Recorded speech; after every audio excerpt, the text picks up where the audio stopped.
Selamat pagi. Kami dari kelas 10 akuntansi, kami dari kelompok 3 yang terdiri dari saya Desi. Saya Elvina Tiara Oktaviani. Saya Kendi. Saya Deslin. Saya Regin. Pada kesempatan ini, kami akan menjelaskan bab 1 tentang sejarah perbankan di Indonesia. Sejarah perbankan di Indonesia terbagi menjadi 5 bagian. Yang pertama, sistem moneter di Indonesia. Yang kedua, asal mula perbankan.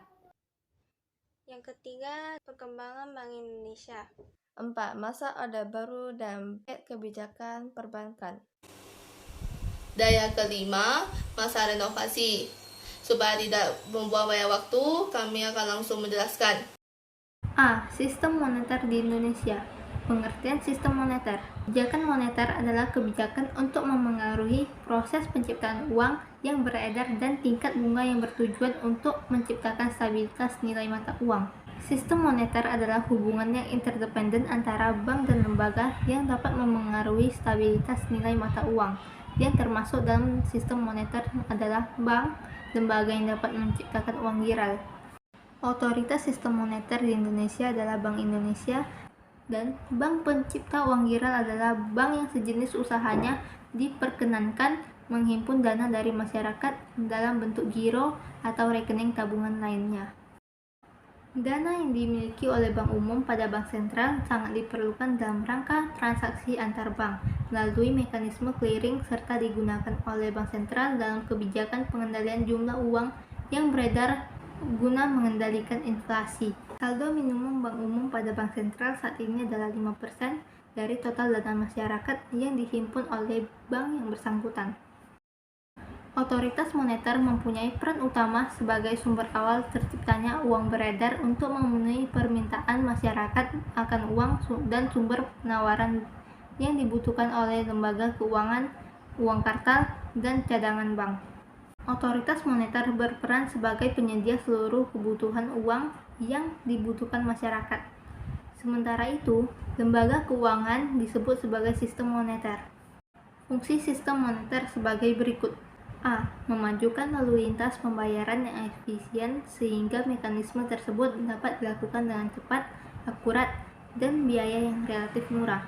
B. Menjadi perantara dalam usaha untuk mempercepat pertumbuhan ekonomi. C. Mempertahankan tingkat bunga yang stabil dengan melaksanakan kebijakan moneter dalam melaksanakan politik diskonto. Asal mula perbankan. Asal mula perbankan dibagi menjadi 5. Yang pertama pengertian bank, yang kedua asal mula kegiatan perbankan, yang ketiga masa kekuasaan VOC, yang keempat masa kolonial, dan yang kelima masa awal kemerdekaan.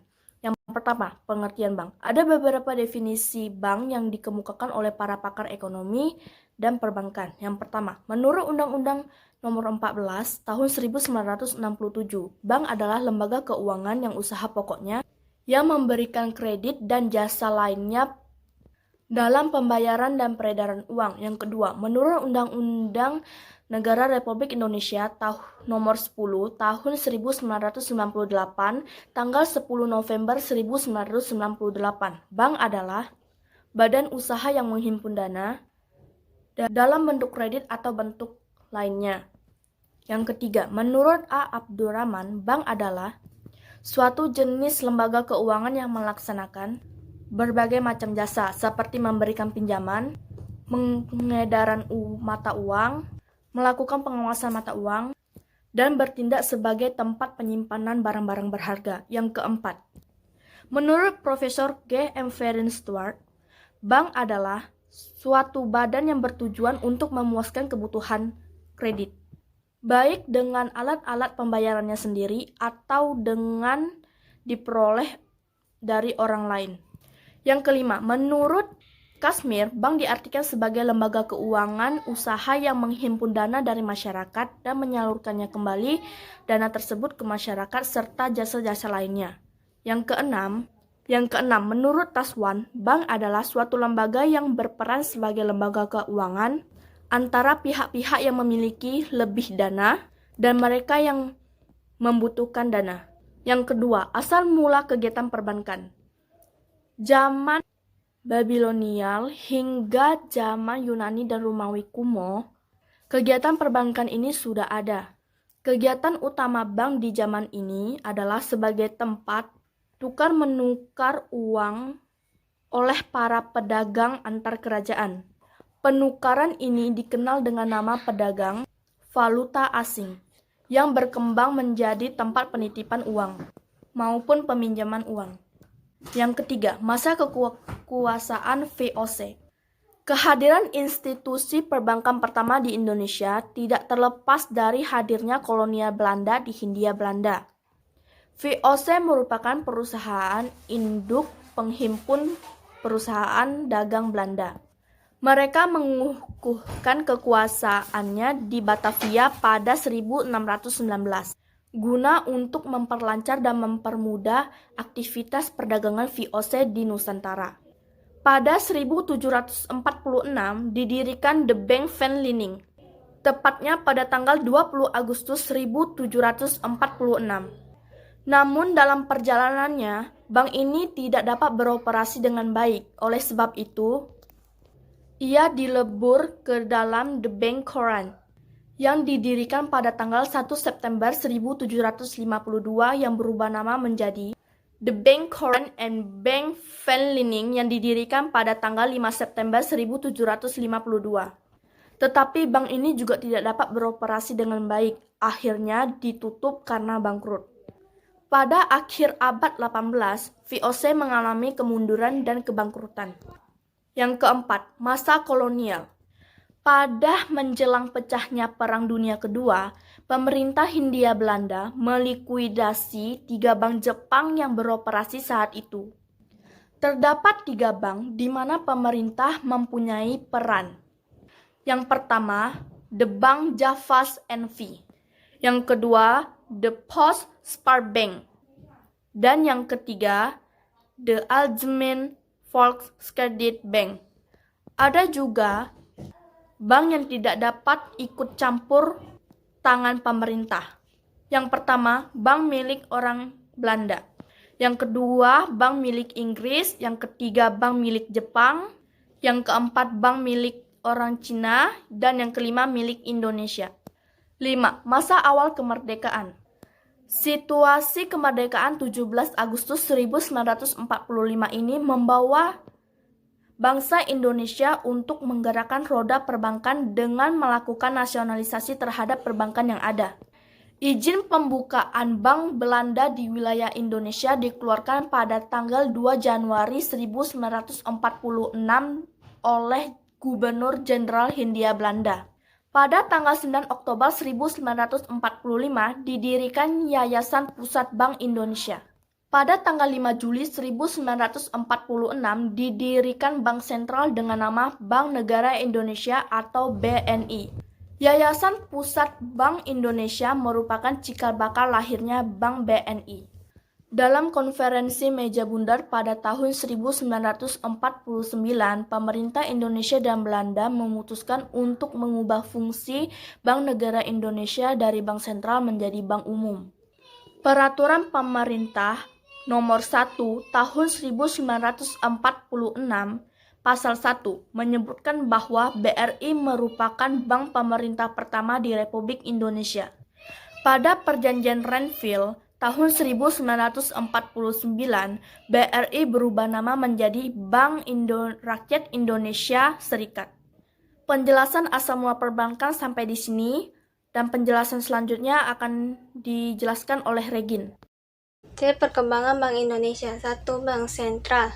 Kebijakan yang cukup berpengaruh dalam perkembangan perbankan di awal kemerdekaan adalah nasionalisasi The Javas Bank. Selama beberapa tahun, The Javas Bank berfungsi lagi sebagai bank sentral meskipun berkedudukan sebagai badan usaha swasta dan sebagian sahamnya ada di tangan asing. Berdasarkan UU Nomor 24 Tahun 1951, The Javas Bank dinasionalisasikan melalui UU Nomor 11 Tahun 1953, namanya diganti menjadi Bank Indonesia dan berperan sebagai bank sentral. Bank Indonesia sebagai bank sentral bertugas untuk mengawasi bank-bank.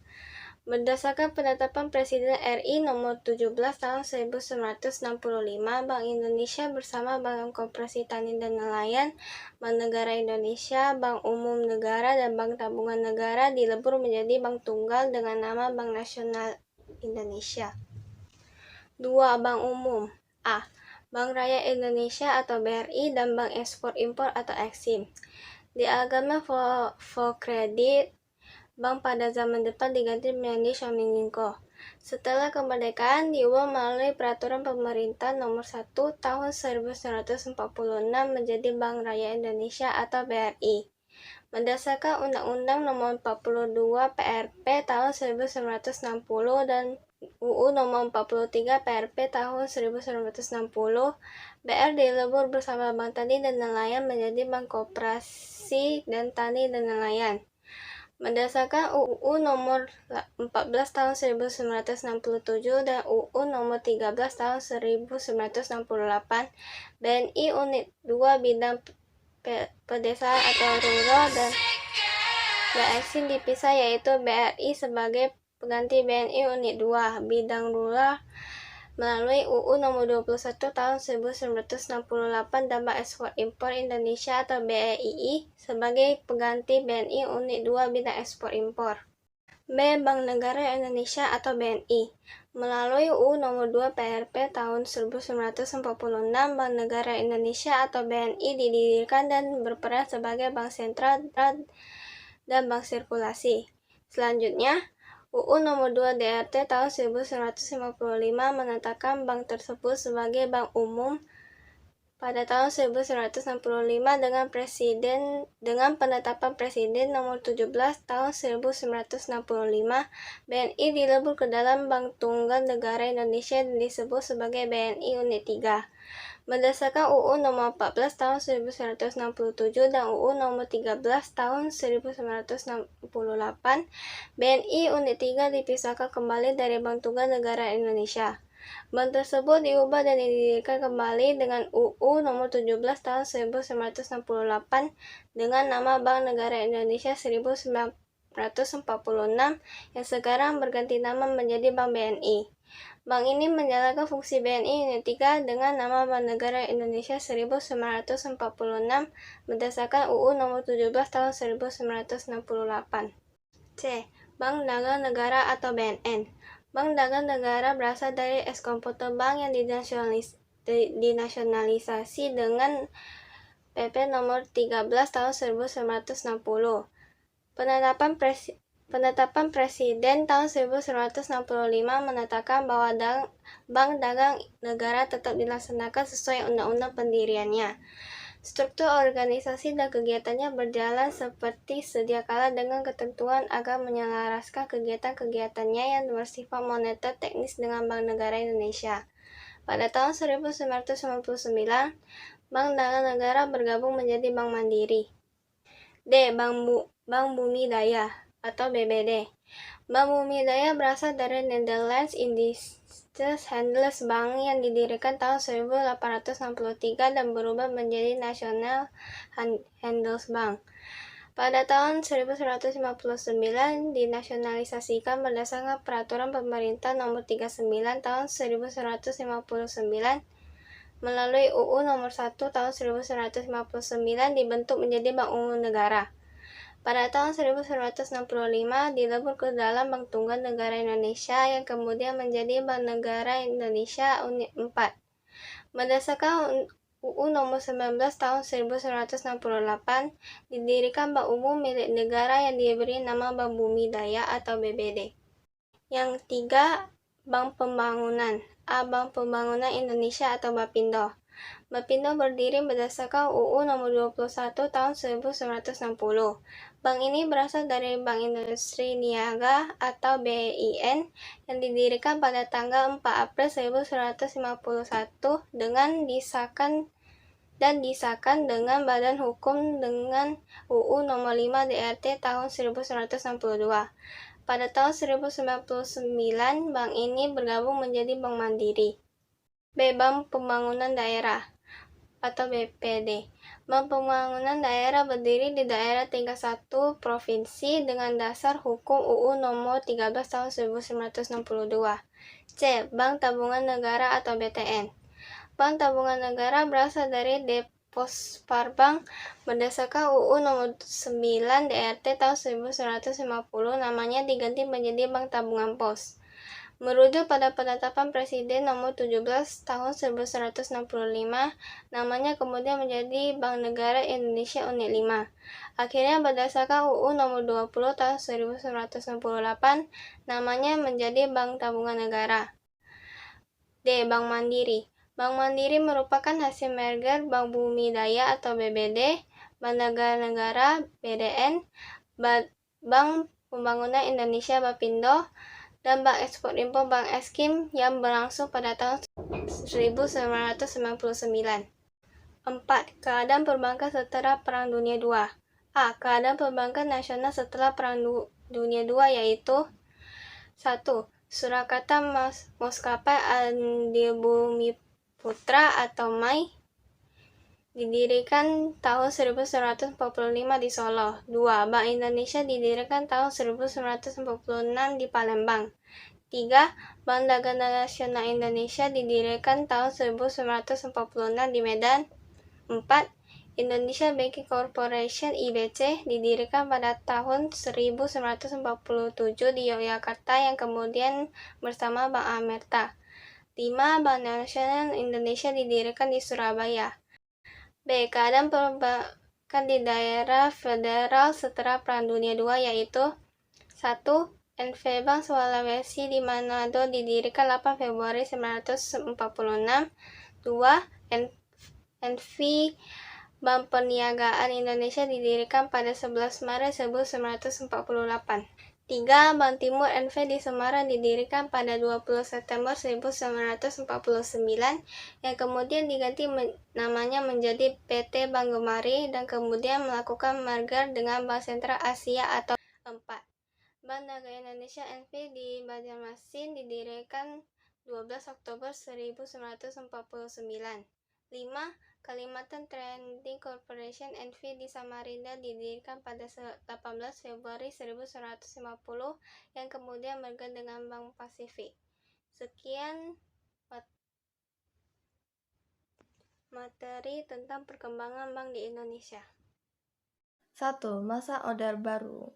Pada tanggal 25 Juli 1966, dibentuk Kabinet Ampera yang menggantikan Kabinet Dewi Kora. Tugas pokok Kabinet Ampera adalah melaksanakan stabilisasi dan rehabilitasi yang berkonsentrasi pada pengendalian inflasi, percukupan kebutuhan pangan, dan pasaran ekonomi, peningkatan ekspor kebutuhan sandang. Program Kabinet Ampera dikenal dengan nama Catur Karya Kabinet Ampera. Catur karya tersebut meliputi sebagai hal-hal berikut. A. Memperbaiki kehidupan rakyat terutama di bidang sandang dan pangan. Melaksanakan pemilihan umum dalam batasan waktu yang ditentukan. B. Melaksanakan luar negeri yang bebas arti untuk kepentingan nasional. Dan melaksanakan anti-imperialisme dan anti-kolonialisme dan segala bentuk dan manifestasinya. Setelah sidang MPRS pada tanggal 27 Maret 1968, menetapkan Soeharto sebagai Presiden RI untuk masa jabatan 5 tahun. Guna merealisasi catur karya di atas dibentuk kabinet, di atas dibuat Kabinet Pembangunan. Sebagai tugasnya, pancakarya yang meliputi menciptakan stabilitas politik dan ekonomi, menyusun dan melaksanakan pemilihan umum, menghilangkan sisa-sisa gerakan 30 September, membersihkan aparatur negara di pusat dan negara pengaruh PPKI. Perbankan pada pemerintah Orde Baru dimulai dengan memperkuatkan perundang-undang yang mengatur perbankan. Undang-Undang Nomor 13 Tahun 1968 tentang Bank Sentral guna mengganti Undang-Undang Nomor 11 Tahun 1953 tentang pokok-pokok Bank Indonesia. Pada Undang-Undang Nomor 14 Tahun 1967 tentang pokok-pokok perbankan secara jelas mengatur usaha perbankan termasuk masalah kreditan hingga kesalahan pengolahan seperti ekspansi kredit yang tidak terkendali dapat dihindari. Selain itu, diberikan kesempatan untuk membuka bank pendirian bank asing melalui ketentuan peraturan pemerintah Nomor 3 Tahun 1968 tentang bank asing. 2. Kebijakan perbankan. 1. Paket 1 Juni 1983 Pak Juni atau Pak Jun 1983 memberikan kemudahan lagi bank untuk menentukan sendiri suku bunga dan dihapus campuran tangan Bank Indonesia, bank dalam penyalur kredit. 2. Paket 27 Oktober 1988 kegiatan kebijakan ini memberikan keringanan persyaratan bagi bank yang ingin meningkat statusnya menjadi bank devisa. 3. Paket 25 Maret 1989. Paket ini memberikan kesempatan yang lebih luas bagi bank untuk melakukan pernyataan dana pada lembaga lain, serta memberikan kredit jangkau dan menengah panjang. 4. Paket Januari 1990. Kegiatan paket ini membatasi jumlah kredit likuiditas Bank Indonesia dan bank membagi 20% dari kreditnya kepada kredit usaha kecil atau KUK.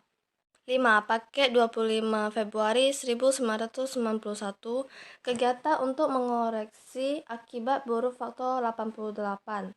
Pemerintah meluncurkan patri yang dikeluarkan pada tanggal 25 Februari 1991. 6. UU Perban Nomor 7 Tahun 1902. Kegiatan Undang-Undang Nomor 7 lahir pada tanggal 25 Maret 1902 guna menyempurnakan UU Nomor 14 Tahun 1967, yaitu mendiakan permisahan bank berdasarkan kepemiliknya. 7. Peraturan Pemerintah Nomor 70 Tahun 1992, kegiatan pemerintah menaikkan modal pendirian bank dari 10 miliar menjadi 50 miliar. 8. Paket 9 Mei 1993, kegiatan paket memang longgarkan aturan capital care atau CAR mesarkan. 9. Paket Juli 1997, kegiatan sepekan sebelum pertemuan konsultatif grup atau CGI di Tokyo. Pemerintah mengeluarkan pajak 7 Juli atau Pakjul yang menentukan pembatasan pemberian kredit oleh Bank Umum kepada perusahaan pengembang properti karena kredit macet di bidang properti sudah kelewatan tinggi.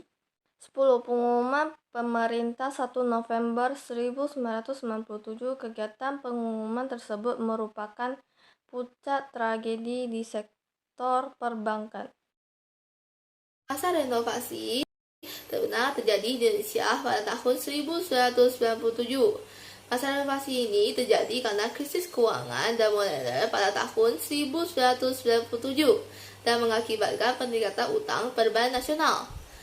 Konsekuensinya ialah terjadi likuiditas terhadap 16 bank yang akhirnya menguncang perekonomian di Indonesia. Pada tanggal 31 September 1997, pemerintah memutuskan untuk membantu bank yang memiliki harapan hidup dan mencabut izin bank yang tidak memiliki harapan hidup. Dan bank yang memiliki harapan hidup, pemerintah memberikan rekomendasi manajer untuk membantu bank yang lebih mampu. Dan bank yang akan lebih mampu akan lanjutkan kegiatan dan dibantu oleh Bank Likuiditas Bank Indonesia. Dari semua keseluruhan proses tersebut, 16 bank dinyatakan sebagai bank dalam likuiditas disebut juga BDL, 4 bank sebagai bank taken over disebut juga BTO, 10 bank sebagai bank beku operasi disebut BBO, dan 39 bank sebagai bank beku kegiatan usaha tertentu disebut juga BBKU. Dalam upaya penguatan modal, pemerintah melakukan terhadap 10 bank pengampunan daerah, juga BPD, dan 9 bank umum. Kegiatan lain yang dilakukan pemerintah adalah pendirian BPDN pada tanggal 26 Januari 1998. Bank berdasarkan kriteria rehabilitasi pada akhir 1998, pengambilan bank oleh pemerintah pada bulan Mei 1998, pembekuan operasi bank pada Mei 1998, dan penghentian kegiatan tertentu pada 13 Maret 1999. 2. Bank Ulama Indonesia. Bank Ulama Indonesia atau disebut juga BNI berdiri pada tanggal 1191 sebagai salah satu bank umum yang melakukan kegiatan usaha berdasarkan prinsip bagi hasil hukum positif, termasuk dalam Undang-Undang Nomor 7 1992 tentang Perbankan, Peraturan Pemerintah Nomor 72 Tahun 1992 tentang bank berdasarkan prinsip bagi yuridis. Akad tradisional Islam atau disebut juga prinsip seraya merupakan instrumen yang menggantikan sistem konvensional yang berupa bunga, ketidakpastian, perjian, dan basil yang dilarang di agama Islam. Karena itu, banyak bank yang tidak sanggup untuk bertahan dalam saat krisis keuangan, dan pemerintah terdorong untuk mengademen Undang-Undang Nomor 7 Tahun 1992 dan dituangkan dalam Undang-Undang Nomor 10 Tahun 1998. Berdasarkan persetujuan antara Gubernur BNI dan Menteri Keuangan pada tanggal 6 Februari 1999, nilai bantuan literasi Bank Indonesia atau juga BLBI disepakati sebesar 144,5 triliun rupiah dan pemberian BNI kepada PT Bank Ekspor Impor Indonesia sebesar 20 triliun rupiah.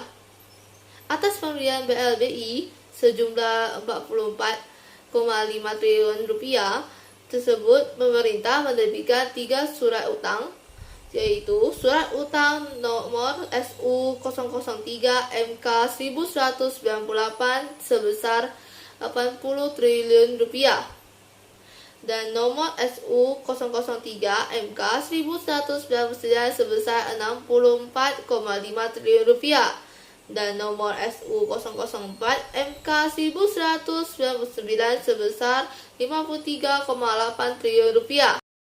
32 ayat 3 dan penjelasan umum angka 3 huruf B Undang-Undang Nomor 13 Tahun 1996 tentang Bank Sentral.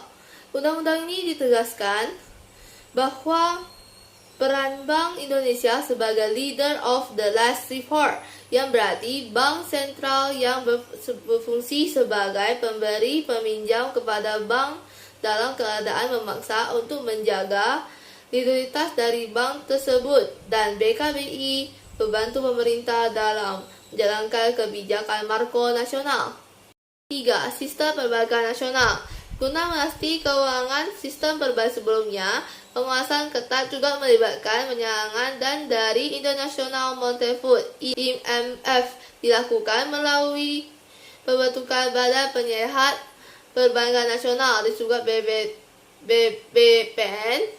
Berdasarkan keputusan Presiden Nomor 27 Tahun 1998, tugas pokok lembaga ini adalah menyehatkan perbankan, menyelesaikan aset bermasalah, dan mengupayakan pengambilan uang negara yang tersalur pada perbankan. Karena kinerja yang kurang memuaskan, lembaga ini dibubarkan pada 27 Februari 2004 berdasarkan keputusan Presiden Nomor 15 Tahun 2004 tentang pengakhiran tugas dan pembubaran BPN. Presiden Megawati Soekarno Putri menunjukkan Menteri Keuangan Boyono sebagai tim pemberesan Badan Penyehat Perbankan Nasional melalui Kepres Nomor 16 Tahun 2004 tentang bentukan tim pemberesan BPPN.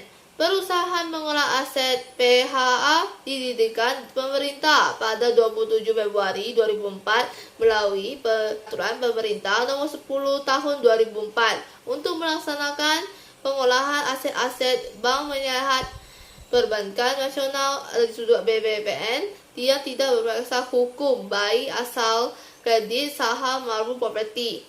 Saat melakukan tugas pengolahan tersebut, Menteri Keuangan RI dan Direktur Utama PPA menandatangani perjanjian pengolahan aset pada tanggal 24 Maret 2004 untuk jangka waktu 5 tahun dan untuk selanjutnya dapat dipanjang masing-masing untuk jangka waktu 1 tahun.